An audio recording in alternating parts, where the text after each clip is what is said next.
صحیح بخاری حدیث نمبر 86۔ ہم سے موسیٰ بن اسماعیل نے بیان کیا، ان سے وہیب نے، ان سے حشام نے فاطمہ کے واسطے سے نقل کیا۔ وہ اسما سے روایت کرتی ہیں کہ میں عائشہ رضی اللہ عنہا کے پاس آئی، وہ نماز پڑھ رہی تھی۔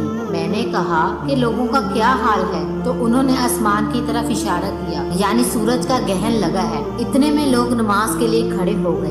حضرت عائشہ رضی اللہ عنہا نے کہا اللہ پاک ہے۔ میں نے کہا کیا یہ گہن کوئی خاص نشانی ہے؟ انہوں نے سر سے اشارہ کیا یعنی ہاں۔ پھر میں نماز کے لیے کھڑی ہو گئی، حتیٰ کہ مجھے غش آنے لگا تو میں اپنے سر پر پانی ڈالنے لگی۔ پھر نماز کے بعد رسول اللہ صلی اللہ علیہ وآلہ وسلم نے اللہ تعالیٰ کی تعریف اور اس کی صفت بیان فرمائی۔ یہ فرمایا جو چیز مجھے پہلے دکھلائی نہیں گئی تھی، آج وہ سب اس جگہ میں نے دیکھ لی، یہاں تک کہ جنت اور دوزخ کو بھی دیکھ لیا۔ اور مجھ پر وحی کی گئی کہ تم اپنی قبروں میں آزمائے جاؤ گے، مثل یا قرب کا کون سا لفظ؟ حضرت اسما نے فرمایا میں نہیں جانتی۔ فاطمہ کہتی ہیں یعنی فتنہ دجال کی طرح آزمائے جاؤ گے۔ کہا جائے گا قبر کے اندر کہ تم اس آدمی کے بارے میں کیا جانتے ہو؟ تو جو صاحب ایمان یا صاحب یقین ہوگا۔ کون سا لفظ فرمایا؟ حضرت اسما رضی اللہ عنہا نے مجھے یاد نہیں۔ وہ کہے گا